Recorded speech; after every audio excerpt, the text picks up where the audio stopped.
नाशिकच्या सातपूरमध्ये आज ठाकरे गटाचं राज्यस्तरीय अधिवेशन। आज संघटनात्मक ठराव मांडण्यात येणार। संध्याकाळी नाशिकमध्ये ठाकरेंची जाहीर सभा।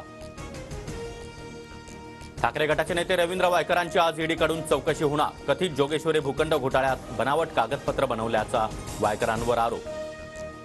सुरत चव्हाणांची हायकोर्टात धाव। कथित खिचडी घोटाळा प्रकरणामध्ये अटक बेकायदा असल्याचा याचिकेत दावा। ईडी कोठडीचा आदेश रद्द करण्याची देखील मागणी। राज्य मागासवर्ग आयोगाकडून आजपासून मराठा समाजाचं राज्यभर सर्वेक्षण। सर्वेक्षणासाठी 1.25 लाख शासकीय अधिकारी। 8 दिवसात सर्वेक्षण पूर्ण करण्याचं नियोजन।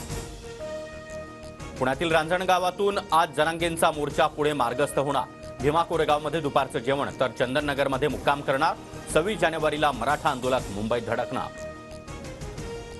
सरकारनं छातीवर गोळ्या घातल्या तरी मागे हटणार नाही। अहमदनगरच्या सुपेतील सभेत जरांगे पाटलांचा निर्धार। तर सरकार आरक्षण कसं देत नाही ते बघू, जरांगेंचा इशारा। मराठा आरक्षणासंदर्भातील क्युरेटिव्ह याचिकेवर उद्या सुनावणी। सरन्यायाधीश धनंजय चंद्रचूड यांच्यासमोर सुनावणी। मराठा समाजाच्या वतीनं खुली सुनावणी घेण्याची मागणी। मुंबईत भाजपची आज जिल्हानिहाय बैठक। भाजपचे राष्ट्रीय सरचिटणीस शिवप्रकाश यांच्या नेतृत्वात बैठक।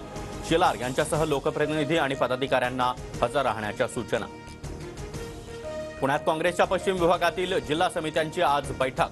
लोकसभा निवडणुकीच्या पार्श्वभूमीवर काँग्रेसची तयारी सुरू। काँग्रेसचे प्रभारी रमेश चेन्नीथला यांच्या उपस्थितीत बैठक।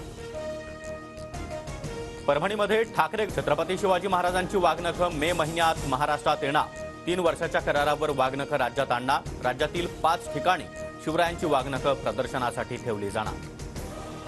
कोकण रेल्वेच्या वीर ते अंजनी स्थानकादरम्यान 2.5 तासांचा मेगा ब्लॉक। देखभाल आणि दुरुस्तीच्या कामासाठी दुपारी 1 ते 3:30 वाजेपर्यंत ब्लॉक असणार। परभणीच्या पाथरी तालुक्यामध्ये पाण्याअभावी गहू, ज्वारी आणि हरभऱ्याचं मोठं नुकसान। जायकवाडीतून सिंचनासाठी पाणी सोडण्याची शेतकऱ्यांची मागणी। लंपीनंतर नंदुरबार जिल्ह्यातील जनावरांवर आता लाळ खुराकत आजाराचा प्रादुर्भाव। पशुसंवर्धन विभागाकडून लसीकरण सुरू। पुणे नगर महामार्गावर 2 दिवस अवजड वाहतूक बंदी। जरांगे पाटलांची आज आणि उद्या महामार्गावरून पदयात्रा असल्यानं पुणे वाहतूक विभागाचे आदेश। रत्नागिरी हापूस आंब्याची आवक कमी असल्यानं आंब्याच्या भावात तेजी। पुण्यामध्ये 1 हापूस आंबा 516 रुपयाला तर 5 डझनच्या पेटीला 31,000चा उच्चांकी भाव। दिल्ली एनसीआर मध्ये भूकंपाचे सौम्य धक्के। उत्तर भारतात देखील काही ठिकाणी भूकंपाचे धक्के। बिल्किस बानो प्रकरणामध्ये 11 दोषींचं गुजरातच्या पंचमहाल गोध्रा कारागृहामध्ये उपहारगृहात आत्मसमर्पण। सुप्रीम कोर्टाच्या आदेशानंतर दोषींकडून आत्मसमर्पण।